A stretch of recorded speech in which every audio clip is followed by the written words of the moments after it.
This is an interview with Carlo di Florio for the SEC Historical Society's Virtual Museum and Archive of the History of Financial Regulation. Today is July 28th, 2020, and I'm Kenneth Durr. Carlo, good to talk to you today. Great to talk with you, Kenneth.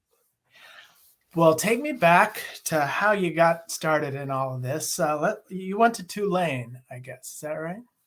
I did. I went to Tulane University down in New Orleans, and I studied political economy and really found myself enjoying kind of the intersection between law, economics, and society.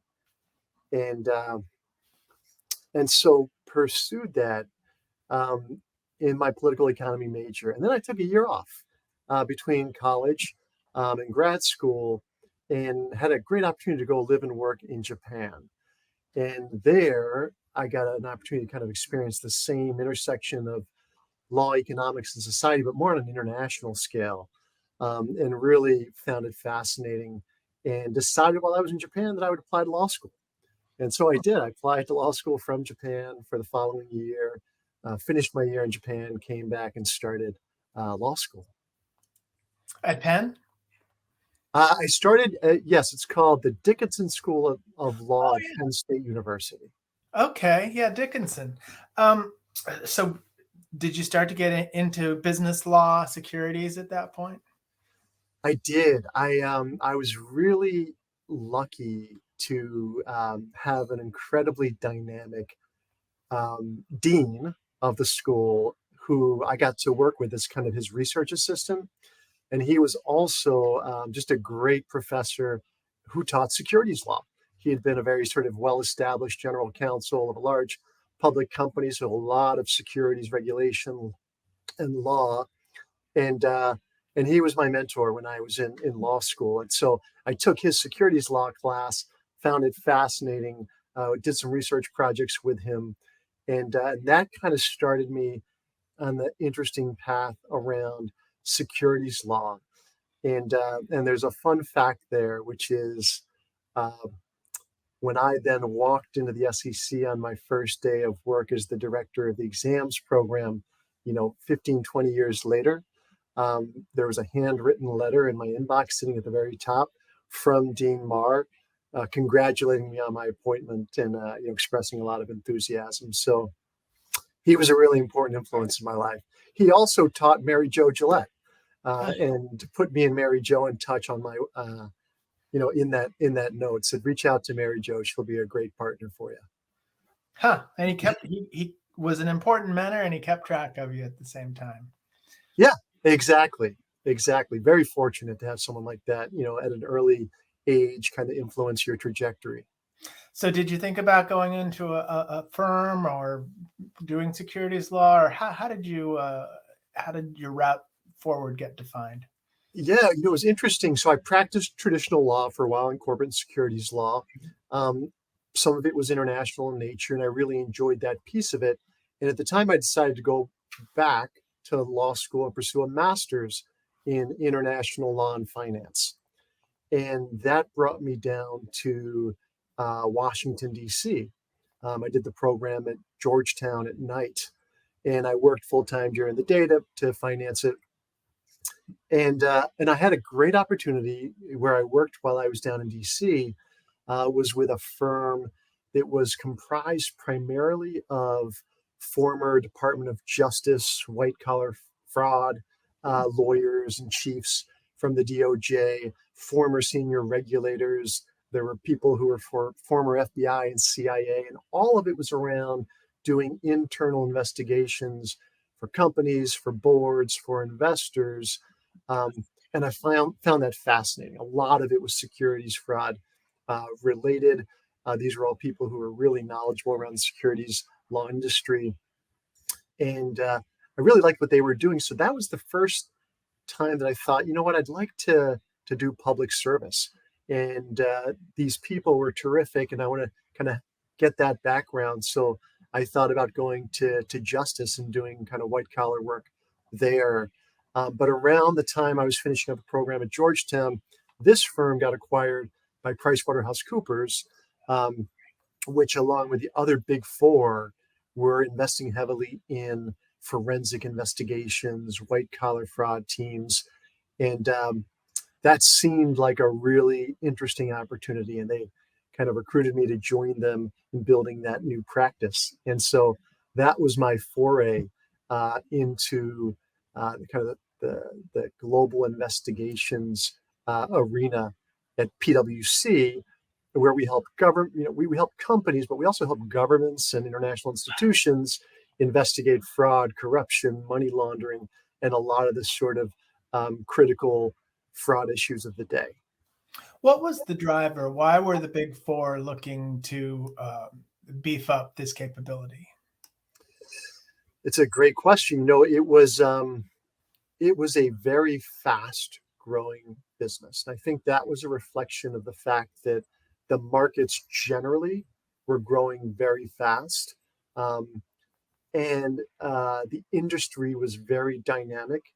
And there was the regulatory agencies like the SEC and Department of Justice and the federal bank regulators were all becoming bigger and more aggressive and more investigative in nature. And so there was just a lot of work to be done. And oftentimes, PwC's global investigations practice would be hired by law firms or a board or a government or an agency to come in and do that independent third-party investigation that all parties could rely on, sort of follow the facts where they lead. And I think it was the growth of that business that made it very interesting to the Big Four. And this kind of cloak and dagger stuff must have been interesting to you just starting out. Talk about some of the most intriguing tasks you got. Yeah, it was fascinating. I think it was really easy to recruit because people found it fascinating and wanted to sort of understand and investigate these issues and stand up for sort of justice and good governance and all that good stuff. And I got to work on a lot of very serious securities fraud investigations in the private sector, but those were all sort of privileged and confidential and sort of the kinds you would expect to be occurring with the SEC. But we also did some really interesting international investigations, and those tended to be matters of public record. So I can talk about some of those because they were more international accountability exercises, right? So one was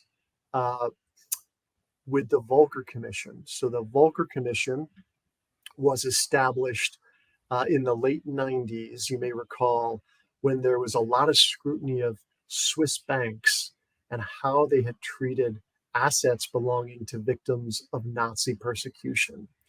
And the Swiss banks themselves had done some internal investigations on their own in the wake of World War II when these allegations first arose, again in the 60s and the 80s. And each time they sort of came back with a very small amount of findings, and the international community had sort of lost they had lost credibility in the eyes of the international community. So this international committee was put together under the leadership of Paul Volcker, the former head of the chair, very preeminent in the banking industry, and to put the issue to bed and resolve it once and for all. And so it was Paul Volcker and his committee that hired the Big Four to each take on one of the big Swiss banks and do a comprehensive investigation. And so I was part of that team, and I was selected to lead the investigation into one of the regions of Switzerland where that bank operated, and lead just a really terrific multinational team of PwC colleagues.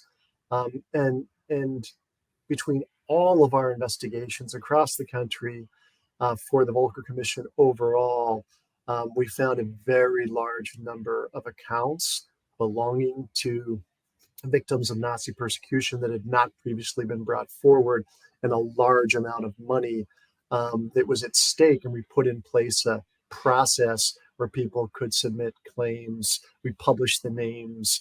People could submit claims and recover their funds. It was a fascinating investigation. It also was one of those sort of wrenching reassessments of the role of a country in Nazi wartime behavior. And so it was a very sensitive investigation. But for me, it was fascinating. And that was sort of my first big international investigation at PwC. Another one that was really interesting was around the same time, a little bit after, the World Bank had a new president, James Wolfenson, who had come in from Wall Street and really wanted to bring transparency, integrity, accountability to the World Bank, which had been sort of rumored to have a lot of corruption and fraud in the international development projects and with some of the officials. But there was really a policy of the World Bank at that time not to talk about fraud, corruption. And he changed all that. And he knew that before he could focus on fraud and corruption in the international development projects, he needed to clean house and make sure that his team of World Bank officials didn't have allegations against them. So he hired us at PwC to come in and help him establish an investigative unit to begin to do those early internal investigations. And we did those and helped him kind of get comfortable with the program he had inside the World Bank. And that opened the door to them being able to look at corruption, fraud, money laundering, and the like in the international development projects themselves. And I think he made a tremendous impact on really raising the bar of transparency and integrity in the international development world. And the last one I'll mention, because it kind of follows on the heels of that, is an example of that, was in the late 90s in Indonesia, there was a dictator, Suharto, who had been in power for a long time, was known to be very corrupt. And when his dictatorship toppled, the World Bank, the IMF, and other international institutions and national governments stepped in to help fund a very significant transition from dictatorship to democracy in Indonesia. And there was a $12 billion lending package that the World Bank and the IMF were funding. And at a certain point, they learned of significant fraud and corruption in the bank restructuring agency that had been set up to help privatize the banks. And they stopped their funding and said, we need an independent third party to come in, do a comprehensive investigation, and give us comfort whether or not we can continue to invest in Indonesia and its transition. And so PwC was hired. I was part of that team. We sort of parachuted in and worked very intensely for about 6 to 8 weeks. The matter was called the Bank Bolligate investigation, playing off Watergate. It was in sort of Financial Times, The Economist. It was all over the local papers. And so we really had to keep our heads down, do our work quickly. And we were benefited at the time by a very new technology, which allowed us to follow the money across bank accounts. So we needed to plug that technology into the central bank of Indonesia. But the laws prevented us from being able to access those because there were bank secrecy laws, like the same thing we encountered in Switzerland. So we took the same solution that we did in Switzerland, where the parliament passed a special exception to the bank secrecy law for us to conduct this independent third-party investigation. And that allowed us to follow the money, identify the public officials, the corporate executives who were involved in the corruption and fraud, testify before Parliament, present all of that, and then ultimately release the funding back to Indonesia, the government, and help with that transition from dictatorship to democracy. And so very rewarding, interesting international accountability projects, in addition to sort of the private firm securities fraud investigations that we were doing at the time. I noticed that during this period at PwC, you're also doing some writing, speaking of the press and things like that, and things on risk management, that sort of thing, and compliance. And I want to figure out how do you get from this investigative work you're talking about to looking to head things off through compliance? How did you make that transition? That was something that always struck me when we did investigations was that investigations reveal fundamentally organizational, cultural, ethical breakdowns in an organization. And invariably, the two pillars of our work were to investigate issues and then make recommendations on how to make sure those kind of things never happened again. And it always struck me that we took a very narrow approach, whether it was regulators, enforcement authorities, the companies, the governments. It was like, can you come in and look at this incident, investigate this incident, and fix this incident? And I would always walk away with the perception that, this isn't getting at the broader organizational, cultural, ethical issues in the institution. So invariably, the problems would re-arise, right? Just in a different part of the organization. And I became very interested at that point in the more proactive and preventive solutions, good governance, good risk management, good compliance, good ethics, to help companies and organizations avoid those problems. And so that's around the time that I started to get more involved on the proactive side. And I started to represent PricewaterhouseCoopers and sort of international standard setting bodies that were establishing standards along these more holistic, comprehensive frameworks. There was the COSO Enterprise Risk Management Framework. There was the Open Compliance and Ethics Guidelines. There were Transparency International's business principles for countering corruption and bribery. They were all taking this broader, more holistic approach to governance, risk management, and compliance. And so that led to PwC asking me to lead a team at PwC in building our business around governance, risk, and compliance, or what we call GRC. And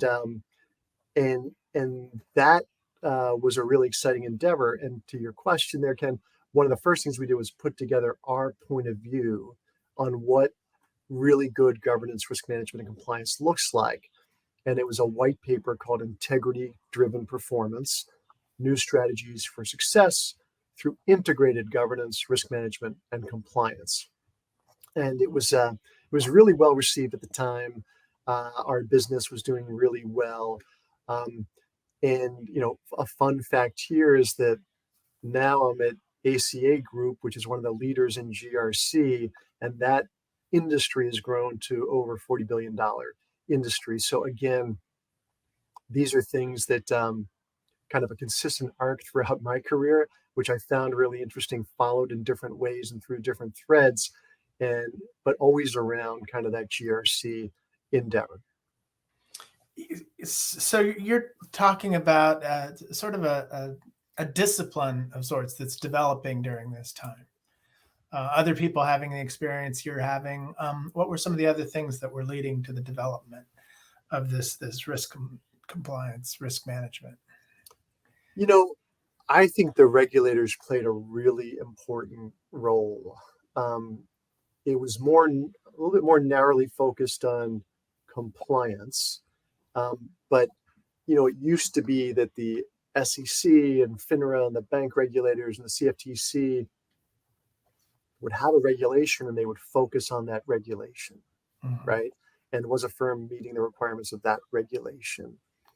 And around this time, sort of the early to mid-aughts, you started to see regulators coming out with enterprise risk, enterprise compliance regulations and requirements. So great example, right, is the SEC coming out with the compliance rule for investment advisors. And that was a really big step.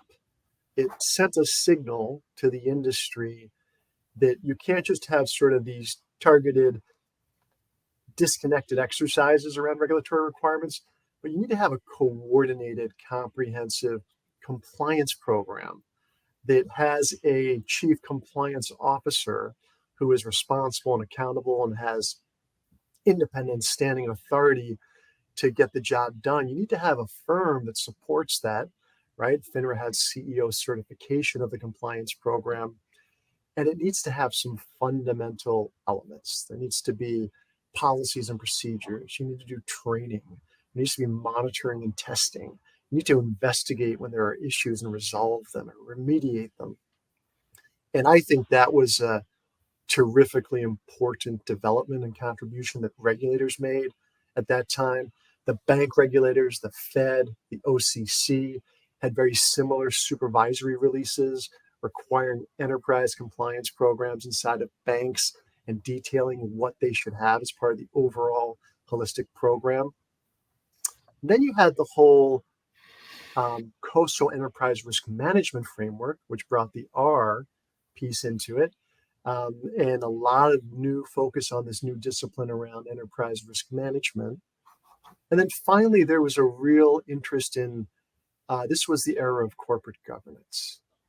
And it was more focused at the board level, but it was about how the board oversees and makes sure that the company is meeting its legal and regulatory requirements, is operating ethically, is managing risk strategically, and is ensuring good governance of that organization.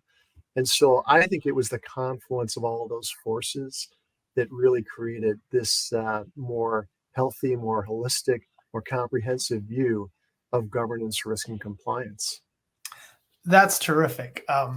It explains the forces that were going on at the time. It also sets us up really well for what we need to talk about next. But before that, I want to make sure there's nothing else from your time at PwC that we should talk about. No, just that, it was, I remember being in my office at PwC. I was sort of tagged to be the person responsible for taking and understanding the SEC's new compliance rule and thinking through how we were going to take that and help all of our clients understand those requirements, implement those programs, and enjoying kind of reading the release and the rule text and going through and thinking this is a really important moment. And it's funny to think that 15 years later I would walk into the SEC as the director of the Office of Compliance Inspections and Examinations, which that rule did so much to establish. Yeah. Well, let's talk about how that happened. Post 2008, you can't ignore Madoff. The SEC and OC in particular is in a good bit of trouble. How did this come across your screen as being a position you might be interested in taking? It was interesting.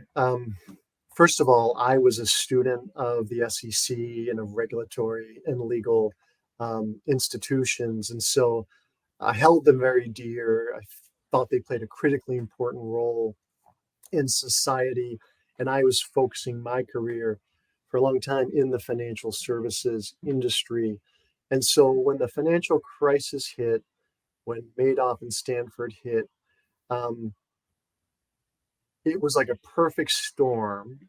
And I think everyone who was involved in this area felt a certain sense of how can I help in this moment in time to preserve what's really great and good about our financial system, about our regulatory agencies and bodies, and about the firms that work in the industry and the people who work in this industry.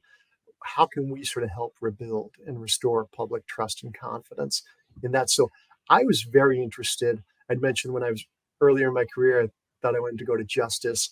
Public service was always in the back of my mind.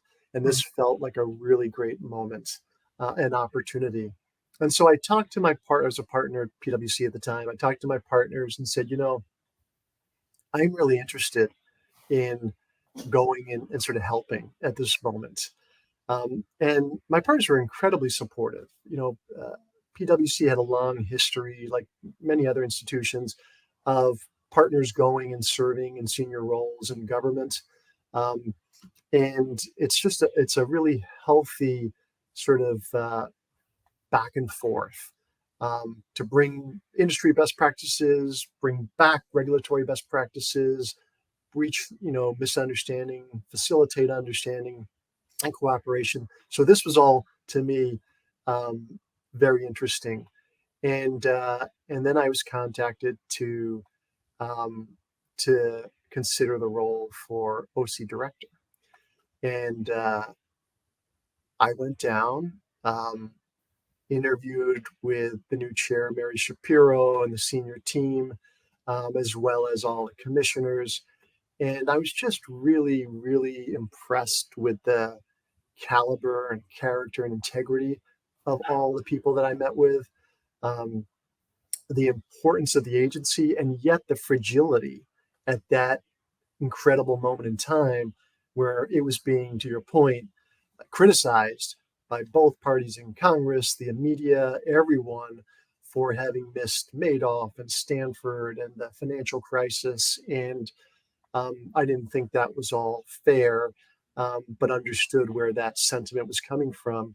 More importantly, it felt like the people inside the agency were feeling under attack, underappreciated, and uncertain about the future. For the SEC, right, there were calls to sort of disband the SEC. OC, there were calls to disband OC. And there was just a burning sense of urgency to restore public trust and confidence in the SEC and in the exam program. And I found that to be a wonderful mission, something that I would really love to do. And so I joined Mary and her new team of directors leading the various divisions and offices. And I think we had an incredible sense of teamwork, collaboration, pride, and mission in what our mandate was. And we went about it with a sense of urgency. Mary used to say, I want everyone running around like their hair's on fire. Like, let's get at this and let's get at it quick, and let's kind of restore the SEC and its programs to the stature they deserve, and therefore have the public confidence in them. So you came in early 2010, is that right? Early 2010. I came in during the big snowstorm. Like my first day, there were like 2 feet of snow on the ground, and it was amazing. But it was January 10th, 2010. Yeah. So there were you spoke in general terms about what Chair Shapiro and the commissioners were after, but how about some of the specifics? You had the IG's report, which I forget, there were like 52 points, all of which Chair Shapiro agreed with.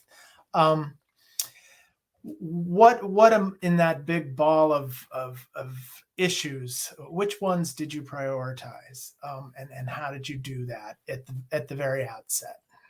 Yeah, first I would just be remiss if I didn't just say that the teams in the SEC were and are incredibly talented, and had done a great job already just in the immediate. I joined the SEC in the aftermath of the biggest financial crisis since the Great Depression and the 2 biggest frauds in the history of the United States. But that was January 10th, right? There had been a period of time there, 6 to 8 months before I joined, where very talented teams inside the SEC had done immediate diligence and understanding and lessons learned and taking proactive steps to take advantage of those lessons learned. So when I came in, my mandate from the chair and from my interactions with Congress was do a comprehensive review, understand all the gaps and the issues and the breakdowns that occurred, put together the critical solutions that are going to make this a great national exam program going forward. So get after that work, do that comprehensive review. Second, testify before Congress, testify before other stakeholders, talk with other stakeholders, and share what we are learning and what we're doing, right? So there was a big communication role there. And then really important, just behind the scrutiny on Madoff and Stanford, was get ready for Dodd-Frank and all the incredible work that's going to be required by the exam program around Dodd-Frank. So those were kind of the three big things. So I kind of broke it up into Madoff, Stanford, financial crisis, right? And what's our plan in each of those? So what did we learn and what did we do with Madoff? That was $65 billion Ponzi scheme, the largest in history. It had gone on for 16 years, during which time the SEC had received a half a dozen tips, complaints, referrals from different parties. They had conducted 3 exams. They had conducted a couple investigations, but the fraud hadn't been identified and uncovered. So what were the critical lessons learned, and what did we have to do to address those lessons? The first, that was probably the most important, was we need to have one central place in the SEC where all tips, complaints, referrals, concerns that we get about a firm or around individuals, where that's centralized, so that when we decide what we're going to do about a firm or an individual, we have all the facts in front of us. We know how potentially big it is. We know where the concerns are. We can draw threads and connections between different aspects of the tips or complaints or referrals, and we're not going in blind or with one eye covered. We have the benefit of all the information about this firm or this individual going in. That just wasn't the case. Over 16 years, different tips, complaints, referrals had come in. Different teams had looked at different aspects of those, not knowing that there were other teams looking at things, that there were other referrals, concerns to consider. So that was a really big problem and a really big solution. Build that integrated TCR database. Another one was when we go in, say, once we have all of that information and we go in to do an exam or investigation, some of the first things we need to do. So we did not verify any assets. And that became a critical exam exercise in the wake of Madoff. And Stanford, first thing you do is check to make sure that customer assets are there and they're as represented by the firm. Don't take the firm's word for it. That was a really big thing. And so we launched asset verification broadly. We automated that process. We had data analytics around it. And that became a fundamental response. With Madoff in particular, there were other really important things. You recall the custody rule in the SEC was really born out of Madoff, right? Mm-hmm. The notion that custody really needs to be well regulated. There needs to be really good governance, risk management, and compliance around it. And in those circumstances where a firm maintains custody, doesn't use a credible independent third party, in those instances there need to be surprise audits. So the custody rule, the focus on audits became intense. And if you think about Madoff, right, you had a really big market maker that also had an investment advisory business with unusually smooth 12% returns, with a very tiny little auditor in some strip mall in New York, right? And so this gave birth to the PCAOB, the need for standards around audits, for auditors to be qualified by this PCAOB, and then for them to be regulated by the PCAOB. And that really was another critical lesson learned, a critical area of focus for us. These all became red flags and risk indicators in our risk analysis on which firm should we examine, what areas should we focus on at those firms. Another one that was really important, and we acted on very quickly, was aberrational performance. I mentioned that Madoff told regulators, told investors, told everybody that he made these incredibly smooth 12% returns because of his option split strike strategy, right? Anytime regulators see aberrational performance now that's smooth, that's a huge red flag. We're going to want to go in and look at that, right? So the team did a great job building that capability right off the bat. I mentioned that we did 3 exams of Madoff over the 16 years leading up to the fraud being disclosed. Those were on the broker-dealer side of the business, right? Yeah. But it was the investment advisor side of the business where the fraud took place. And Madoff's investment advisor business had been registered, but we had not gone in and examined it in the 4 or 5 years that it had been registered, despite the tips, complaints, referrals, and the like. So a couple big lessons learned and new protocols there. One is let's think about firms holistically. Again, bring all that TCR data together around tips, complaints, referrals. Think about the broker-dealer, the IA, other parts of the business. Think about the team and the talents that we need to go in and do an effective review. And let's make sure we do that. So we brought together integrated broker-dealer, investment advisor exam teams. We cross-trained. We made sure that we had more holistic understanding of the firm and its risks before we went in to do our exams. That was really important. And then, like, maybe the last thing I would mention, because I think it was a really good lesson for us back to governance, is around sort of a culture, right? Culture, governance, and a very overbearing CEO. Madoff was known to micromanage exams and regulators the times they did go in. And that's a red flag, right?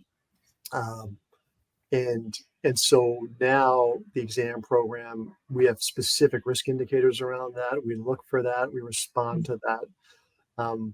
That's really important.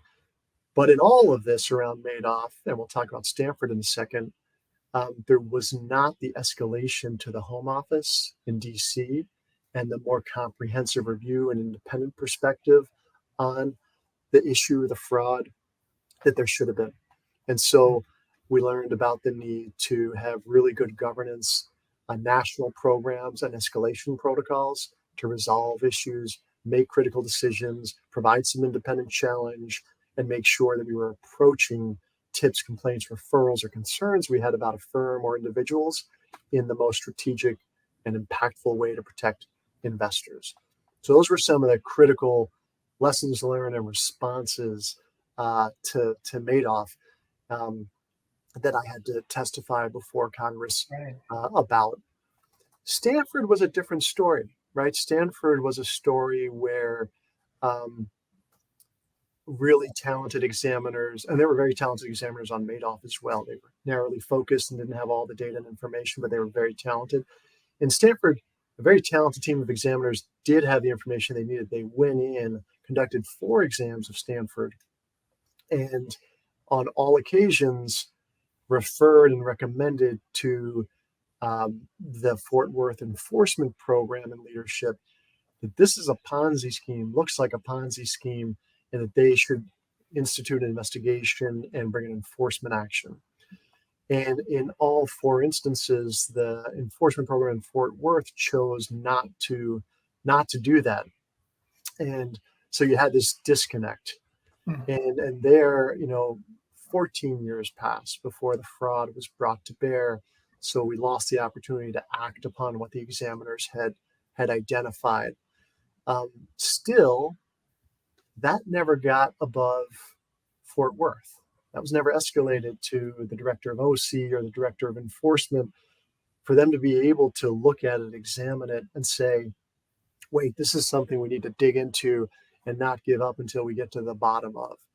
So big lesson learned around governance and escalation again, and we put in place protocols and programs to fix that between exams and enforcement to make sure we're making decisions together to escalate and review where regional teams disagree on whether or not to take an enforcement action based on a referral, and to periodically review the referrals. That was a really important part of Stanford. Another really important part of Stanford was that why didn't the enforcement program take these exams and act upon them? And one of the discoveries was that there was an incentive system in place in enforcement that really credited the regional offices for the number of enforcement actions they brought. which had the perverse effect of incenting quick, easy, slam dunk cases and avoiding very complex, sophisticated international cases, Right. which is what Stanford was. So enforcement got after that quickly, changed the incentive structure, improved that process. Um, and then last in Stanford, as in Madoff, there was more information more broadly about the firm, the practices, the tips, complaints, referrals that one local regional team didn't have, but what a central office would have had, bringing all that tapestry of information together. So again, the need to be comprehensive, complete, um, and centralized in these critical issues. Yeah, one of the questions I was going to ask was when the name National Exam Program came up, where the origins of that were. I'm hearing really clearly what was driving it. Just this idea that, everything had to be in one place. That's exactly right. So, that was just a term of art that I had brought to bear to really get at the essence of the Madoff and Stanford findings that, Right. How do you explain what we had, what we didn't have, what we need? And it was clear that we had really good regional teams running programs in very disparate ways. And what we didn't have was a national unified exam program that was governed from the top down that could address and see all of the critical information, could coordinate with other SEC offices and divisions, as well as other regulators nationally and internationally to investigate critical cases. They could make the trade-off decisions around allocation of resource. What other resources could we bring in from other regions, different programs to investigate something? And so we needed that national exam program to move away from this notion of kind of a confederation of regions that really operate somewhat autonomously. Right. And I think it was it was well embraced because the regions themselves felt very vulnerable based on the findings of Madoff and Stanford. They understood that no one region has all the data, the tips, the complaints, referrals. They understood that if one region acts on their own, there's a lot of liability at stake, and that the better solution is to operate this as a national program. So there was a lot of support around that. We created a shared vision around it. We defined it. I had a very inclusive governance process to undertake the comprehensive review that brought all the regional directors and all the regional associate directors into a leadership team so that we together as the national leadership team could define our vision for the program, our mission for the program, and how we were going to review and improve the program. And I think the inclusivity, the fact that we had the cases of Stanford and Madoff, the sense of urgency to restore trust and confidence, and the region seeing the benefit of working together, the why this is beneficial, and what's in it for each of the regions if we become this more comprehensive national exam program. I think there was a lot of quick support in that direction, even though we had to overcome some old behaviors. In this group you put together, what were the kinds of insights that the regions provided? Was there something about that perspective that was particularly valuable to you in DC? There was a lot. There was a lot. When you think about it, you bring together a team to undertake a comprehensive review. We had the insights of the inspector general. We had a number of independent reports that had been done identifying flaws. So we had all of those insights. We had my insights coming in from the outside, as well as the external insights from the team I'd assembled from the outside to bring an independent perspective. But fundamentally, the team inside the SEC, the existing exam program, which was comprised of incredibly talented people across the regions, had just an enormous amount of insights. And one of the things I thought was really important was to implement a process as we embarked on this comprehensive review that would had both a confidential channel, so you didn't have to identify yourself, or a channel that you could identify yourself, where anyone, any examiner on the front lines could say, you know what, I've been working in this program for 2 or 3 years. I've always thought, why don't we do this, right? And those ideas could be escalated. Or, I've been working in the program for 2 or 3 years, and I don't understand why we do this because it's not effective. And those ideas could be escalated. And so it was a bottoms-up effort to gather ideas.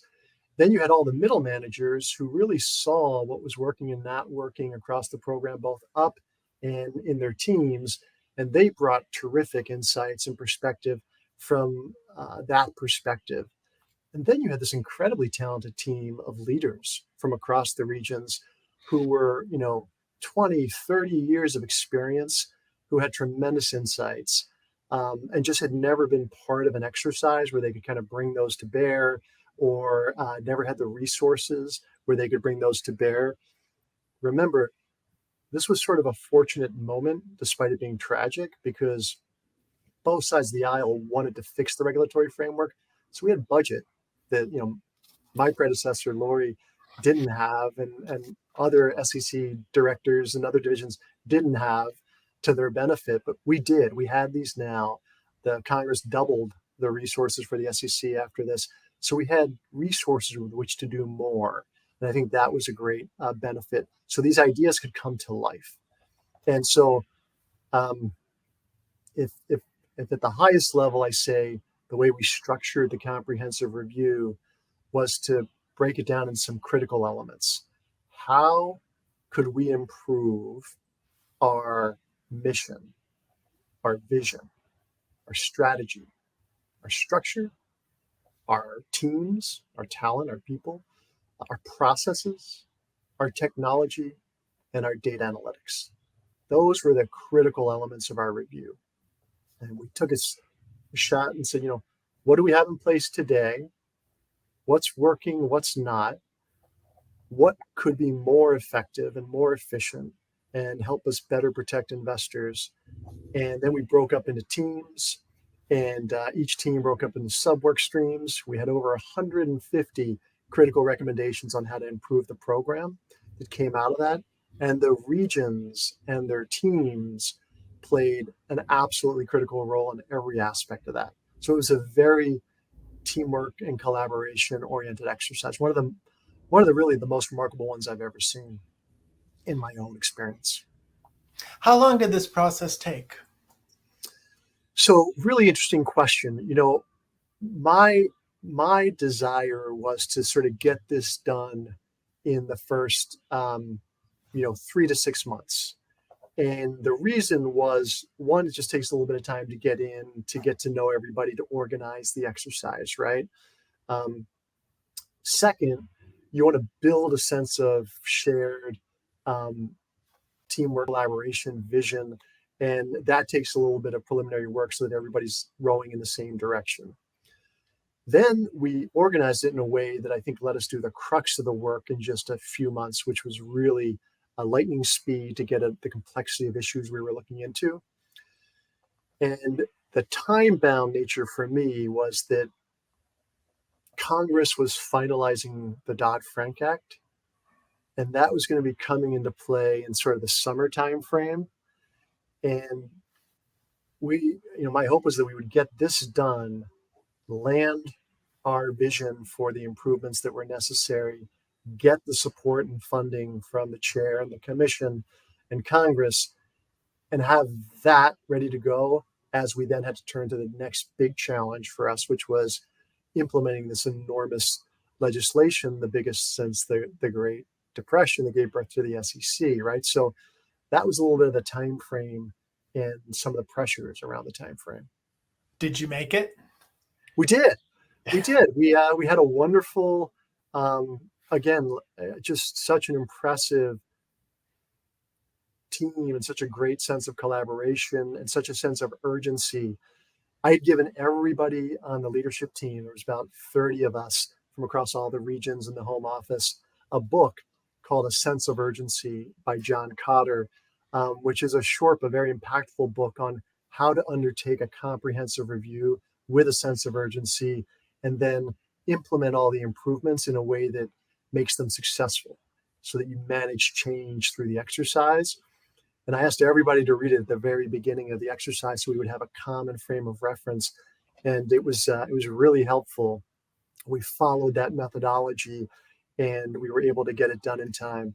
And I invited Chair Shapiro and some of her leadership team to a meeting with the whole group that had done the comprehensive review for us to present our findings and our recommendations. And it was great. She came down, all the regional directors and associate directors and our DC team were all sitting together as a team in a U. And she sat down in the middle. We went through a comprehensive explanation of the review, how we structured it, how we did it, all the sub-work streams, what the key findings and recommendations were. And she was blown away. She said, this is fantastic.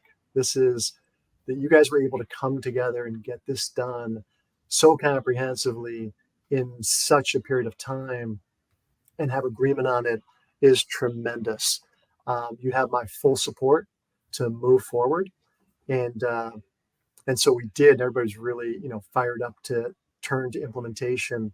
And as I was walking Mary out, she pulled me aside and said, Carlo, I don't know how you did it, but you herded the cats. And this is a great plan. I said, this is them. This is the team working together. And I never had that sense of sort of everybody bickering and the regions won't cooperate and won't work together. I never felt that. There were just some, traditional things, but if there was a team that was terrific at coming together, working together, collaborating, and driving outcomes, this team did it, and they deserve just a huge amount of credit. That's really interesting. I mean, some of the regions had old enmities from a long time ago, and also between themselves, but also with the home office. Yeah. But just to that point, Ken, we did have an airing session right off the bat, right? Like, let's just get the issues out on the table. And it was a really healthy session, right? And in that session, some of the things you were talking about came up, like regions saying, I never understood why OC dropped this policy on us. We didn't agree with it. We didn't think it was the right way to go. And yet, there it was. We were told, implement this policy.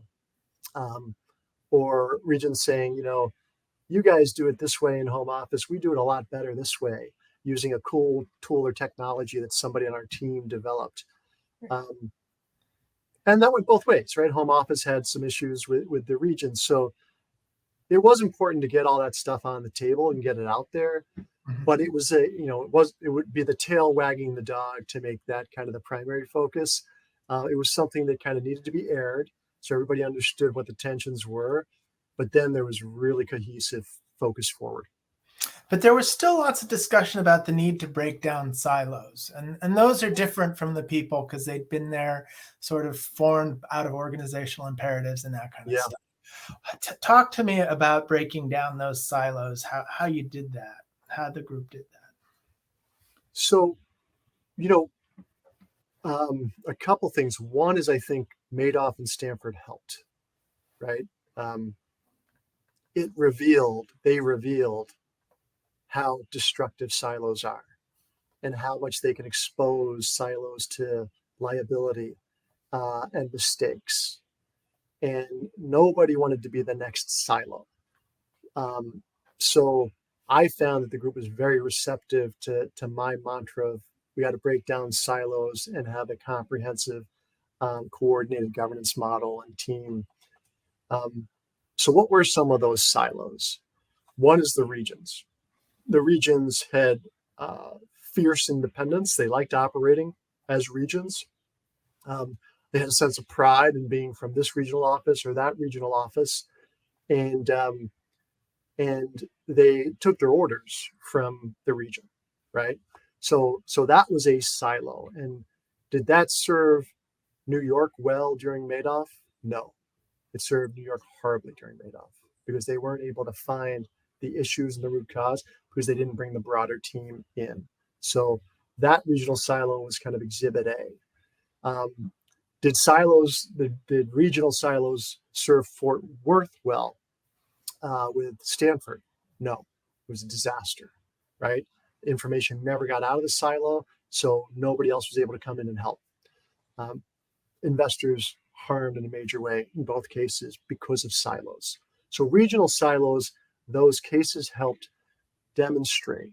Also, if you're in a region and you're operating in the data in the region, you're going to miss all the other insight and information and data in the tapestry that helps bring the picture into focus. So that was one silo, and it was pretty clear that silo needed to come down in order for us to be able to better protect investors and market integrity. And the exercise here was very simply not how do we make region A or region B great. It was how do we as the SEC generally and the exam program specifically best able to protect investors and market integrity.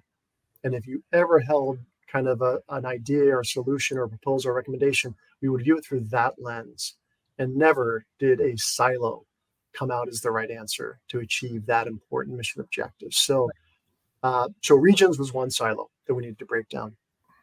Programs was another.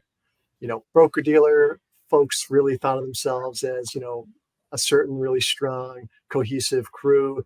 Investment advisor examiners thought of themselves as a really cohesive crew. They both kind of, thought differently of each other's industries and markets and firms. And of course, in the meantime, the industry was rapidly growing beyond mono firms, and you had many dual registrants, investment advisor, broker-dealers operating together. Madoff is a great example, right? Broker-dealer and an investment advisor. And we needed to break through that notion that I'm either or, and into the notion that I'm and. So we started cross-training to get examiners both competent to examine investment advisors or broker-dealers or both together. And that was a really important silo to break down. Again, Madoff and Stanford helped us, right? Because we saw what the cost was of maintaining those silos. And that was really big. The third thing that really helped was competency silos. So the SEC was designed to hire primarily lawyers and accountants. And that's a silo in its own right? It's a silo of perspective. And meanwhile, the industry had dramatically moved on and was very sophisticated, very complex. Lawyers and accountants played a role, but technologists played a role, data scientists played a role, product experts played a role, trading experts, risk managers.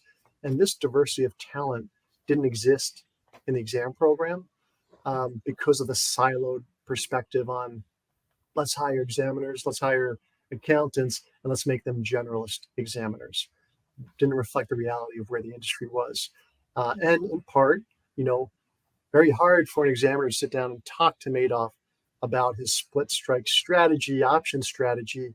You don't really understand what that is, right? And so bringing in experts was one of the critical strategies that we had to improve the program, and got to hire, a few hundred people while I was there, which was a tremendous opportunity, and always lean in the direction of bringing in experts to make our team more diverse, more sophisticated, more comprehensive, and more able to solve problems with a diversity of perspective. So that was another silo that we had to break down. A fourth silo was people, right? SEC was very focused on people. People can solve this. People can investigate. People can do examinations. And again, the industry had moved on and broken through that silo and was rapidly using technology and data analytics and comprehensive algorithms and patterns. And that required a whole different set of capabilities. So we had to break through the silo of people being the answer into this broader people, process, technology, data analytics, and the like. So those were some of the silos we had to break through to identify the root causes of problems that led to the challenges in the financial crisis, the challenges in Madoff, the challenges in Stanford, and then open the door for us to identify really good creative solutions to strengthen the program going forward. You talked about the timeline before for doing the self-assessment. How about standing this thing up, the implementation of the national exam program? Did that roll out pretty well, or was that sort of a long process that had to be done in increments? Yeah, it was you said it well there at the end. Any kind of comprehensive transformation like we were implementing here is going to happen over a period of time, right? Some things can be done immediately. Like, hey, we should do asset verification. That can happen immediately. You make a policy, develop procedures, you go out and do it. Hey, we should break down the silos and make sure that there's effective reporting and escalation protocols to home office. Boom, you can do that pretty quickly, develop policy procedures. Other things where we designed and implemented over a dozen new units in the exam program to achieve very specialized objectives. You've got to recruit experts, you got to find the right leader, they've got to come together and develop their program. That's more of an intermediate phase. And then you have things that are going to take a longer timeline, like technology, to go out and identify the technology you need, put together a business case, get budget approval for it, do vendor selection and integration, then get that whole technology system wrapped into the SEC. That's going to take yet a little bit longer time. Identifying and buying all the data sources that will make you more informed, better, faster, smarter. That's going to take a little bit more time. So to me, I looked at it as, let's come up with the right vision. Let's make sure we've understood the root cause of the problems. Let's come up with the right solutions and recommendations. And then let's sequence those on a big implementation plan. It shows exactly when we're going to implement each of these improvements over what time period. And that becomes what we measure ourselves against. And that becomes how we determine whether we're successful or not. And that we were able to do over the course of the time that I was there. And I felt, really, really proud of the team for, again, maintaining that sense of urgency, running each of their pieces in that overall implementation plan down. And it was like turning on capabilities, switches, like, boom, now we have quants. Boom, now we have trading specialists. Boom, now we have private fund experts. Boom, now we have technology. Boom, now we have data analytics, and just turning those capabilities on one by one and seeing the whole program in a different light. That was really rewarding. One last thing that I thought was interesting, and this must have come toward the end of that process, or maybe somewhere in the middle. You did kind of what you called an inward-looking review, where you sort of, tried to make sure that there was a compliance culture within OC itself. Yeah, that's right. There were a couple of things that I thought was really important that we provide to the industry, so that it would rebuild their trust and confidence, and it would also empower CCOs in the industry, firms in the industry, other key players in the industry to improve their programs and in a way sort of be our deputies, because we were only 1,000 examiners relative to a huge industry, right? So three things in particular that I thought were really important. One is that we have the discipline that we expect firms to implement. Right? We expect them to have compliance programs. We should have a compliance program. We should hold ourselves accountable to the same standard of training, monitoring, testing our program, just like we expect firms to do that. And so we implemented that. And for the first time, we created one unified national exam program manual that laid out all the policies and procedures that every examiner anywhere in the country would follow consistently, just like you would expect a firm to have one consistent compliance manual that they hold their firm to. And that was tremendously helpful. It allowed us to then automate that exam process end to end, which also helped drive training and consistency.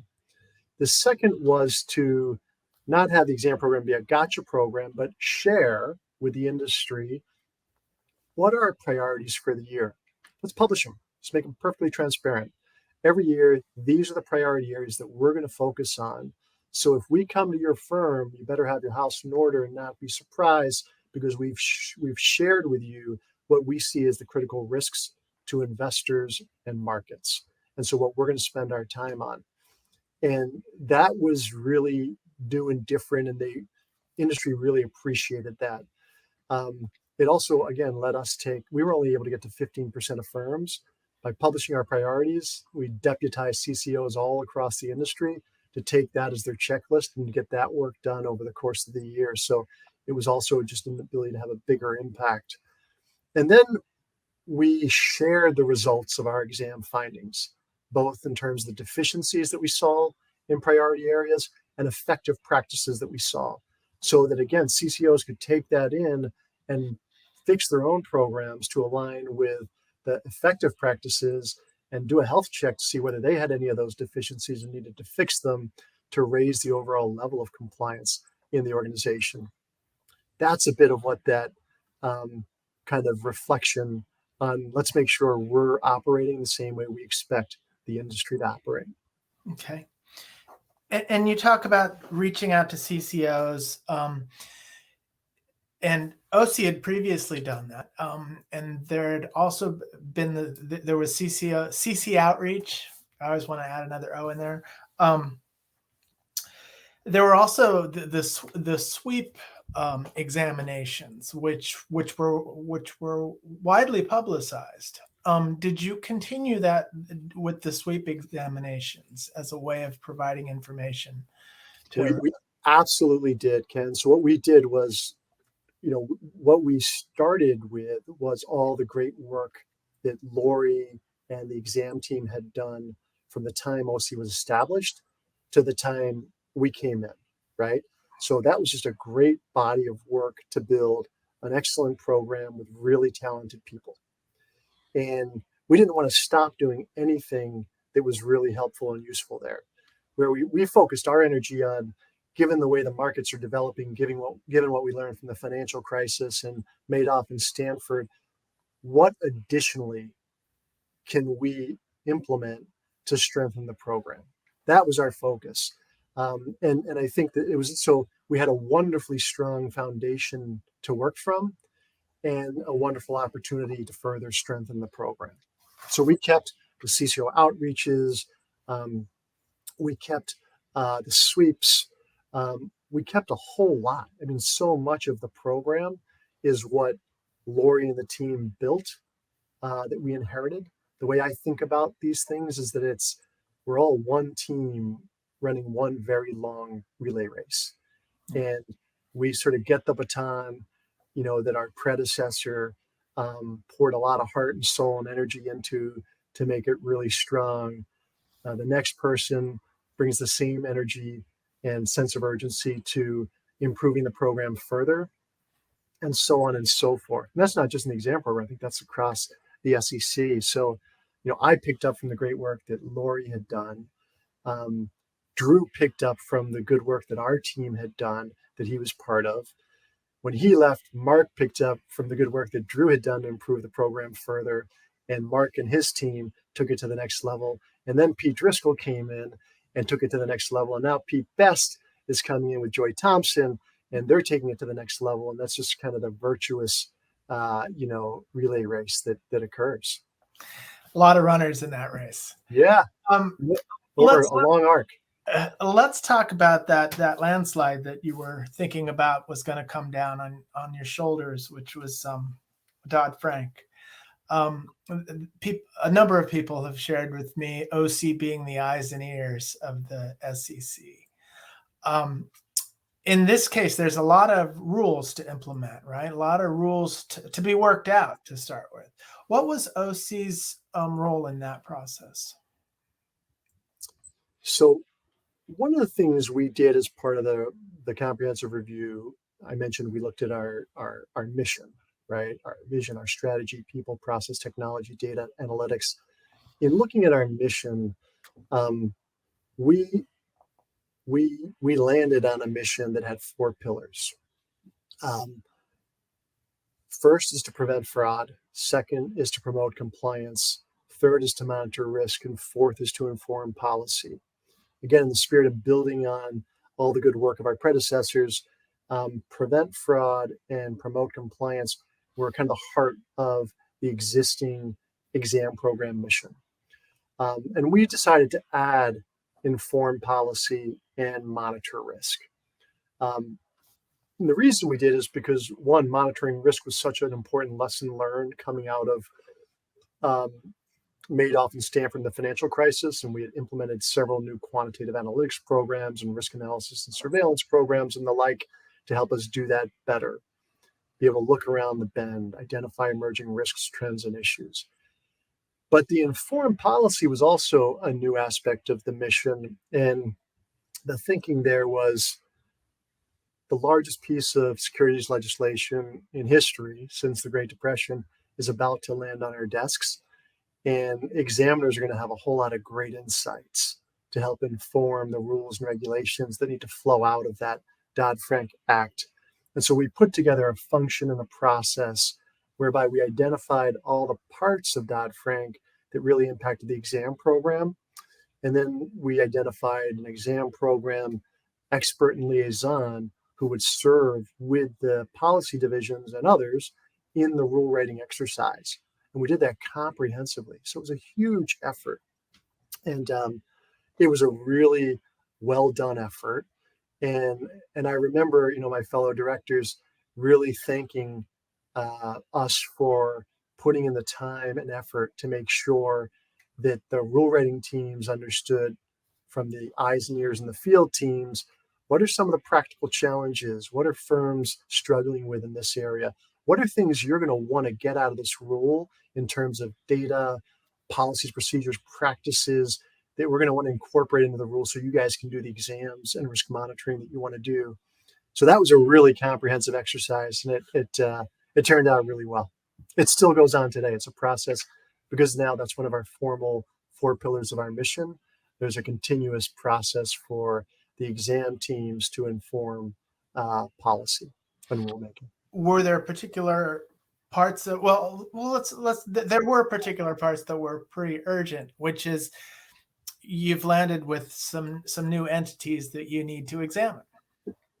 Talk about that. Talk about how you prioritized that and worked out the next steps in hedge funds and Yeah. So if you think about Dodd-Frank, you're exactly right? So we had whole new responsibilities. We had private funds, hedge funds, private equity firms that were coming under registration and needed to have a whole exam program designed around them. We had credit rating agencies, which were a big part of the financial crisis, and were coming under a whole new regulatory regime. We had clearing agencies, which were the fundamental plumbing of the financial system that Dodd-Frank had taken to a new level of Fed, SEC, and state oversight that we had to develop a program around and coordinate. A whole bunch of new rules and regs around security-based swaps and broker-dealer requirements, municipal agents. So a whole lot of new regulations. And what we did to address those was take them one by one and think through what do we need to put in place to be able to effectively examine this industry and monitor risk. So private funds was probably the biggest, right? Really significant effort. So we started by saying, we're not going to be generalists. In the spirit of expertise is one of the critical improvements that we made. We're going to really find great experts, recruit and bring them in. We found 2 to lead the effort. Mark Wyatt, who ultimately became OC director, and Igor Rosenblitz, who would come from the private fund industry. And we hired a number of other folks with great experience, general counsels, CCOs, and the like. My deputy director, Norm Champ, had been the former general counsel and CCO of a private fund.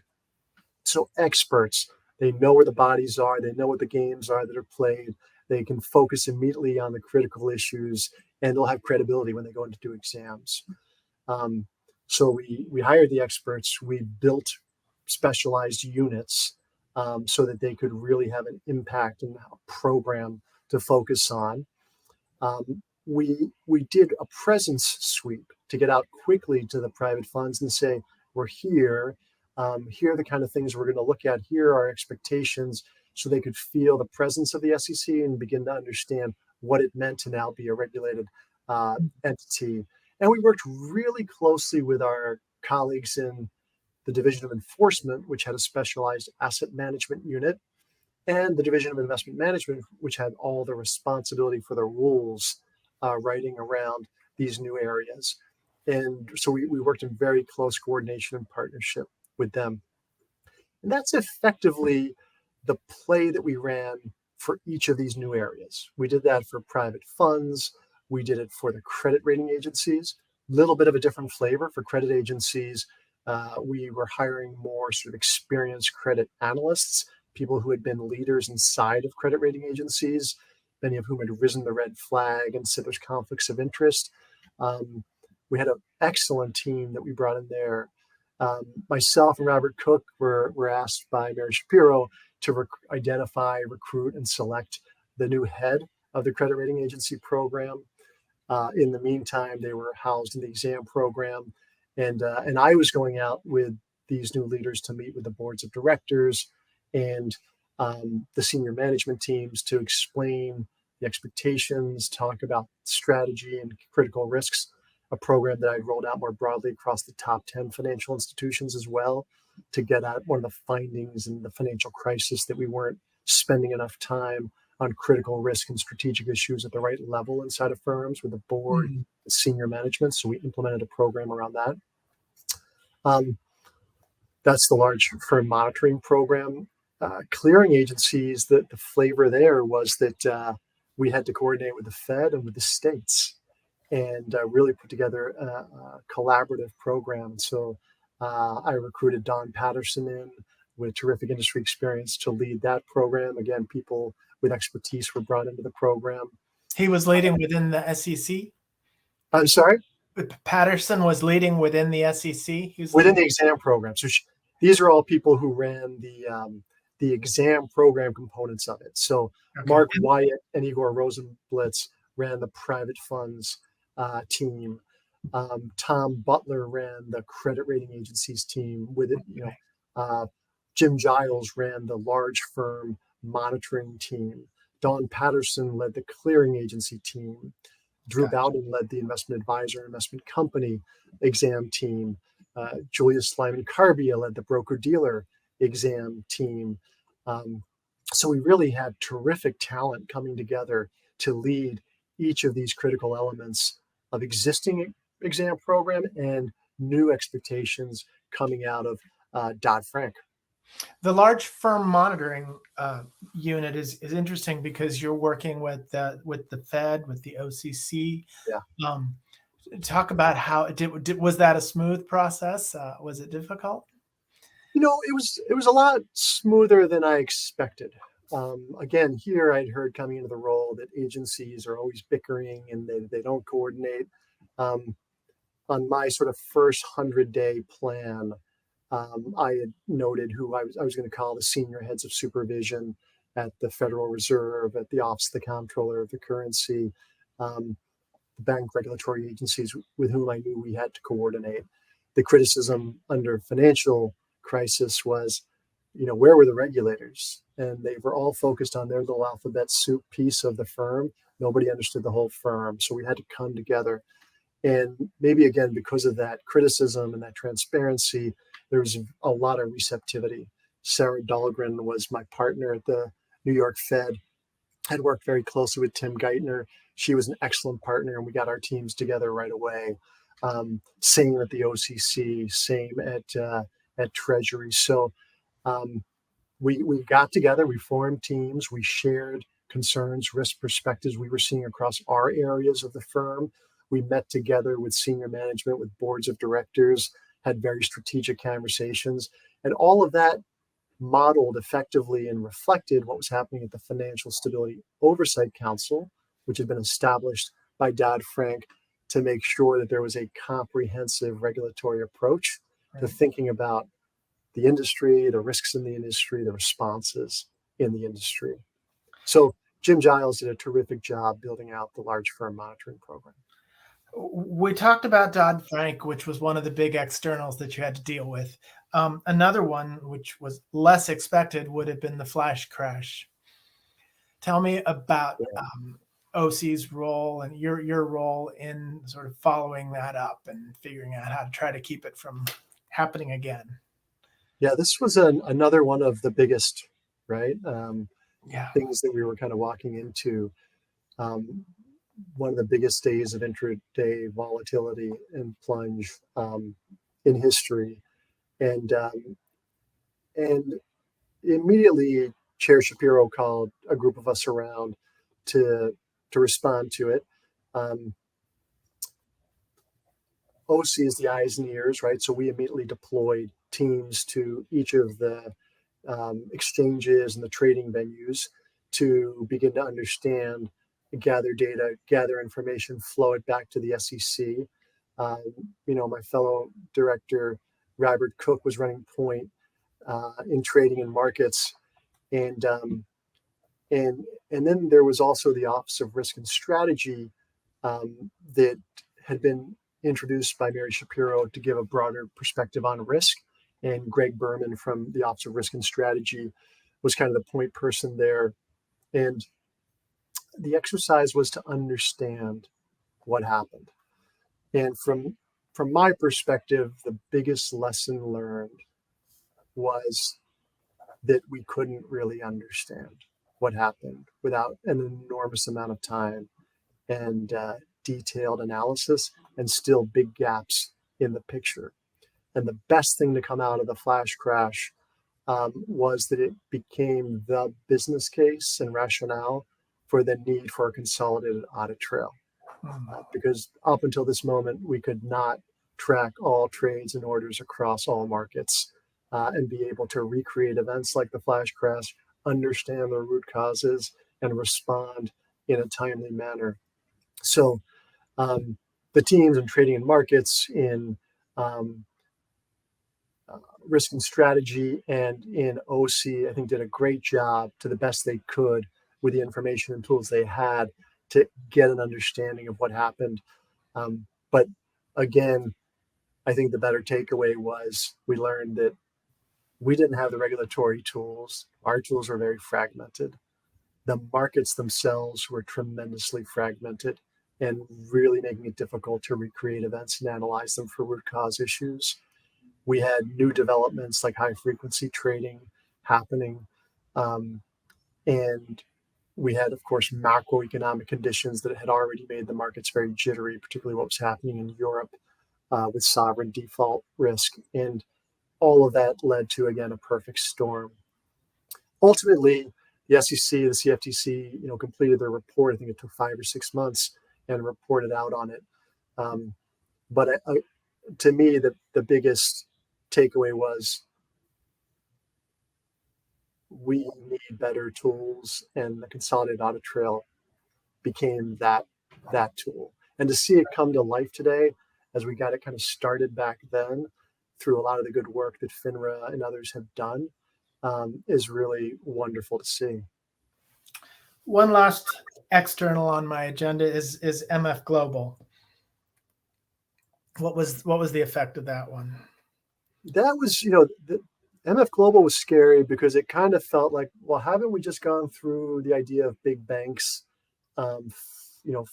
collapsing, and aren't we responding to that? And then yet here we were with another institution that seemed like it was teetering on collapse.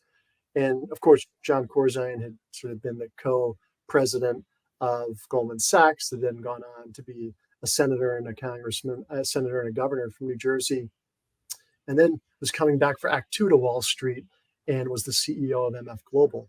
And they had taken really big bets on the European credit crisis and the outcomes around that. And it started to show weakness. And so it was under a lot of scrutiny. We, of course, as regulators, were very concerned about protection of customer assets and ensuring that when firms are under stress, sometimes they need resources and they reach for resources that the law prohibits them from, which is customer resources. And sure enough, ultimately, it was found that there was a deficiency in customer assets, and that led to the collapse and liquidation of MF Global. That was a similar, one of those moments where Mary called, a number of us into her office. Gary Gensler was on the phone from the CFTC. John Corzine and his team were on the phone from MF Global. And it was here we are, here's our concern. What are you doing? What's the plan? We deployed immediately teams on site from OCIE and from trading and markets. And those teams did a tremendous job, found the issues, escalated the concerns. And ultimately, it was an unfortunate outcome for customers who were left holding the bag, leading into the collapse. So this is an instance in which OCIE is working closely with enforcement, I guess. Working closely with the policy divisions. One of Mary's mantras was kind of one SEC, and our mandate was to always work very collaboratively. So we were working nonstop all the time with the policy divisions, TM and IM, and enforcement, as well as risk strategy and financial innovation. Okay. Anything that we haven't spoken about regarding your time at the SEC that we should touch on?